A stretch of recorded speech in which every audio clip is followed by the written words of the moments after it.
Okay, there it is. We'll just do a little sound level thing. Ian should just say 1, 2, 3, 4 or something like that. 5, 6, 7, 8, just to be contrary. Just to be contrary. There we go.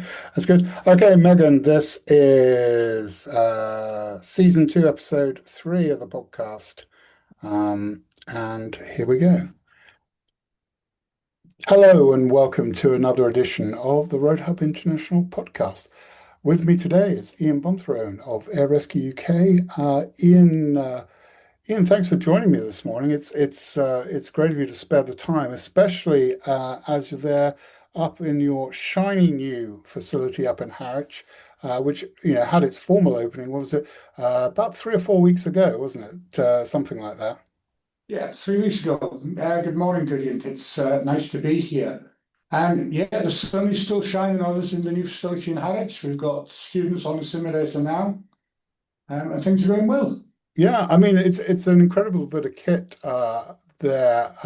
You know, uh, when I was up there for the opening, I mean, having a go and actually working on the Blue Drop simulator you've got there, it's extraordinary how impressive the tactile feedback is on the cable and so on and so forth, and feeling what happens with the correct inputs to null Yeah. out the swing and everything like that. It is Well, extraordinary. I think that's one of the key aspects of fidelity. I think there's a lot of people get, I think maybe not confused, but the understanding not fully there. And that when people think fidelity, they think graphics and visuals. But actually, that haptic feedback is the key piece to bring the students into the real world. Yeah, I mean it is extraordinary. I have to say I didn't partake of any of the cake. I missed that, and I don't know how because it was also a celebration of the 10th anniversary of the company's founding, which is probably just as well because the sugar rush. I probably would have been tempted to demonstrate my fast roping skills off the fixed structure as well. So, and that probably wouldn't have ended well. So that was a good thing. But as I say, it was a celebration as well. So you told an interesting tale about the genesis of the company, and I think people deserve to hear it too. So just waft Well, through that tale of I I genesis. had I had to in that speech. I had to script it because there's a lot of dates in there, but I'll try and get it all correct off the top of my hat. So yeah, you're correct. Air Rescue UK was founded on the 20th of August, 2015. The history started a little earlier than that for myself, back in 2013 when I got a phone call out of the blue from an old colleague of mine on UK SAR, or RAF SAR as it was then, who asked me, he was working with two companies who were bidding for the Falkland Islands Search and Rescue contracts. You know, and the two companies he were working with were in the States. And he asked me, could I do a little bit of consulting and go and look at these companies and see, one, whether they could deliver, but secondly, whether they were likely to win the contract. So off I trotted to the States and thought, well, this is a nice little contracting job. And yeah, capability-wise, no problems whatsoever. But unfortunately, they were bidding with an N-registered solution, which was never going to work, quite clearly, I think, for the UK. So that started my involvement then in helping them to rewrite their bid to be a G-registered solution. And ultimately, in 2015, at the end of 2014, we were told we'd won the contract. And then the hard work started in sourcing the aircraft, specifying the aircraft, and setting up a contract that was going to be 8,000 miles from the UK with only really one access point through military transport. So we started the training. We trained all the crews up initially in the UK and decamped to the Falkland Islands at the end of 2015 with one aircraft because the second one hadn't been quite delivered yet. Second aircraft arrived early 2016, and we actually stood the contract up on the 30th of March in 2016, slightly earlier than expected by the MOD by a day or two. And coincidentally, we got our first SAR mission on that day. So it was, instant start contract and get that SAR mission. And things moved along nicely. We picked up some training work as well with the HEMS operator in Italy. And then we were struck by COVID in 2019, or the start of COVID. And I think everybody thought then that would just wash over. But with everything, it didn't. But interesting out of that December, I had a phone call from the owner of Heliconia. As, can you come down to London and have a meeting, please, Ian? So off I trotted to this surreal place called London with next to nobody walking around. The tubes were empty. And I went and met with Daniel. And they had won a contract that involved search and rescue, but they'd never done search and rescue before. And it was, can you help us? So that was the start of our involvement with Heliconia, now work in West Africa, in Senegal. So we're still operating in Senegal. 5 years later, we set that contract up in 2020.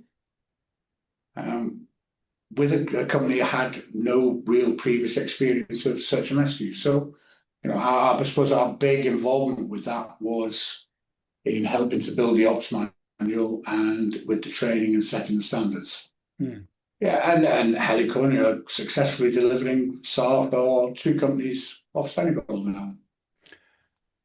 Let's just talk about that, because both the original contract in the Falklands and in Senegal and stuff, a lot of that genesis was your ability to look at the regulatory requirements and make it the bids or the contract or the manuals, the operation compliant.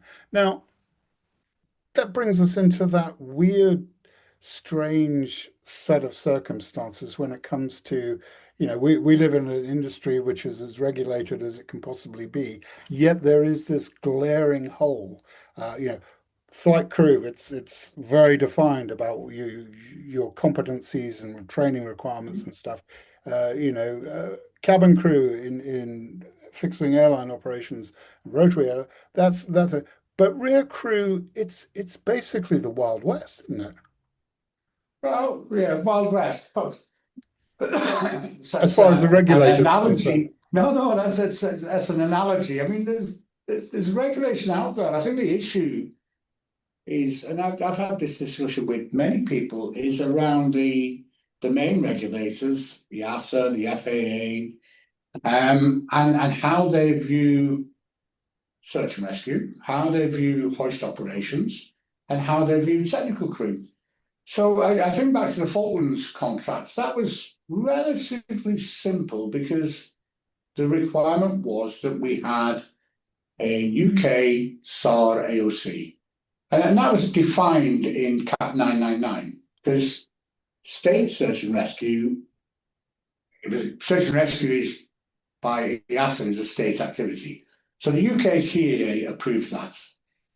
But yes, we had to write a manual, and I suppose at that time we were in the same position that Bristol's were in. They were trying to build up UK SAR after it'd been devolved from the military. So we had 2 companies building and creating their own AOC within the UK. But then there was a lot of, I suppose, the UK had quite a long record of military search and rescue, and we had military search and rescue manuals to lean on. And we had a regulator, albeit through 2 different flight ops inspectors, who wanted it to work. Complexities in that, but I think for that, we were using experience from the past to make it work. Mm-hmm. But then you translate that across to the more commercial world, and So in Heliconia, they're operating on a Senegalese AOC, but it's based very much on EASA and the French system. So search and rescue, or industry search and rescue, doesn't sit well in the regulations. So if you look at the EASA regulations, there's HEMS HHO, there's HHO, but no real mention of search and rescue, which we both know is distinctly different to hoisting over land. So if you look into our work then helping Heliconia build our part SPO, under the EASA regulations for HHO, a technical crewman has to be 18, medically fit, but it doesn't say how medically fit. If he's over water, he must have done a dunker. He should have done some basic, very basic aviation knowledge and have done 6 hoists over land.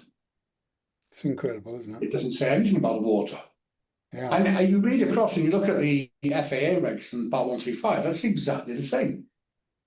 Yeah. Give or take some small bits.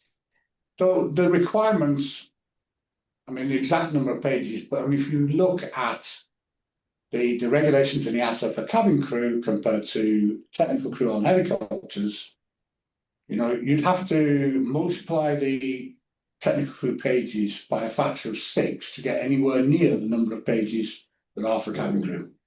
For cabin crew, yeah. And, you know, I think we all accept that the airlines are a big part of aviation, helicopters are a small part of aviation, and hoist-equipped helicopters, certainly going back 5 to 10 years, were a minuscule part, apart from just the state activity. Yeah.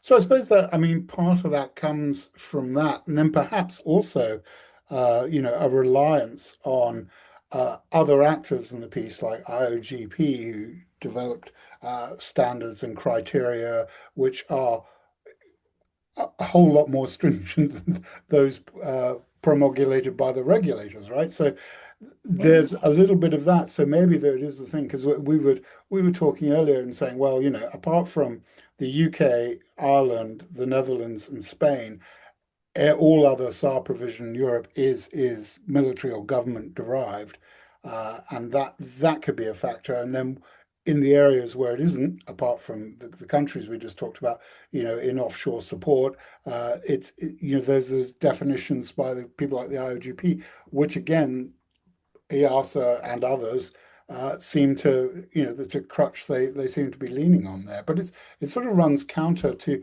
I mean, you know, regulators love a good regulation. It just seems to me to be, you know, that contradiction in their normal form. It is, and very much. Now, I was involved with the rewrite of IOGP 590 to become 699. And the original document was pretty good, and the new document's a lot better and requires more currency training, or defines it better is probably the correct way to say it. And the requirement in IOGP is that someone has, or a technical crew has done a previous course in search and rescue and has done at least 50 hoist operations over the water. And it has got a throwaway line in there, and it's ideally performed SAR in a military or civilian environments in the past. Which that in itself leaves it quite open. Yeah. But then that is more restrictive than the regulator requires. Offshore renewables, they were quite clever when they put out their WinRep documents. And at the time, the European Safety Promotion Network for Helicopters had just drafted a helicopter hoist operator training guide. And now, oddly, ESPNR is supported by EASA, and EASA haven't adopted that. But WinRep adopted that as a complete annex in their documents. And in essence, I suppose, then both industries come out with a minimum standard of 50 live hoists over the terrain they'll be operating in. But I said earlier, we had this training contract with Aledonia. So Aledonia and Southern Italy are HEMS operator. The requirement for those HEMS operators who are operating at night on goggles in mountainous areas and rural areas is 6 initial hoists, and then 6 ongoing hoists per quarter. But in theory, they could be done over the runway. Mm-hmm. And there's that world of difference, cliff face action and weather elements, terrain induced turbulence and all those, cacophony of things that you can cacophony forward, but things that operators will run into in the real world, and having a thing saying, well, you could do it over the airfield, and I'm sure that there are times when people, well, we have to get this guy requalified. We'll just do it. It'll be fine this time. And it's again that circles back to that sort of open season a little bit on regulation that maybe is a bit of a loophole that relies on operators and other actors like IOGP or even insurance providers. And I think you're very right there, Gideon. I think that it all comes back to cost, doesn't it? And with the best will in the world, everybody is cost conscious in aviation. But then you think risk and safety in what can be very changing and complex, not complicated, but complex situations of hoisting, where you're expecting the hoist operator to be able to make safe and competent decisions quickly on that changing environment. You end up with this sort of, it's like the two, or the angel and the devil on your shoulder. And one's saying, oh, you only need to do 6 hoists and you're competent. And the other one's going, are you really competent? Are you really? Yeah. Yeah. Yeah. And the industry, fair play to the oil and wind industry that they have asked for more, and more in the currency training. Just, ironic that the regulator maybe hasn't caught up with what the industry is demanding. Yeah. And one of the other challenges really that the industry's got, we've had this evolution, especially as using the examples of the UK and Ireland, and where there was this very well trained cadre of operators coming from the Air Force and the Navy, but they're all they look like me, so they're all leaving the field, and it's about where the replacements coming. And you as an organization, you as an individual, are someone everyone. It's easy to recognize that, but you're doing something about it in the form of the scholarship. Let's just touch into that as well, because to me that's the sort of thing that's kind of important. It's a lesson that people need to take on board a bit. Yeah, I think historically you're correct. When we both ourselves and Bristol's, fair play to them, but we had almost our choice of who we wanted from the military, or those who were ready to leave the military. Some stayed on for other careers. And you're right, they are an aging population now. And people move on, people get injuries, people get old, people retire, people have had enough. And where does that new generation come from? So there are people who have some experience from other operations, but that's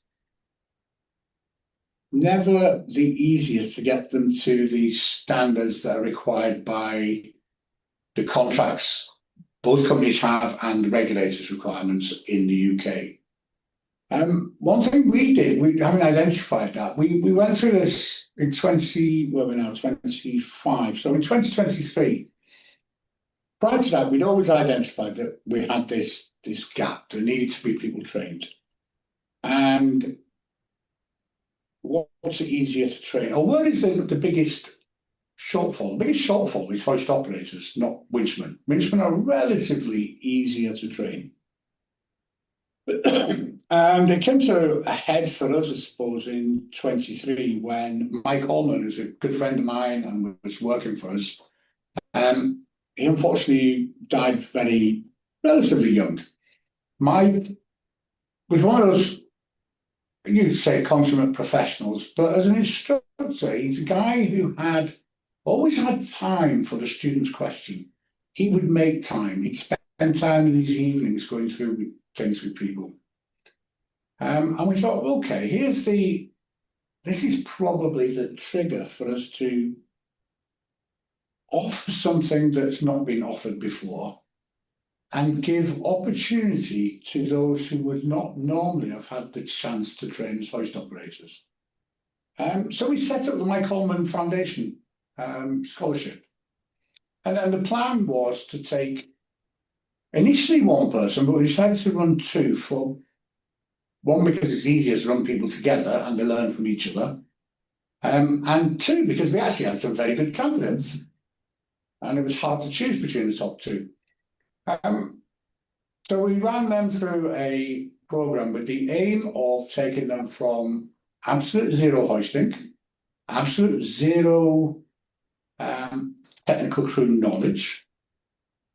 So we ran them through full aviation theoretical knowledge up to PPL H level.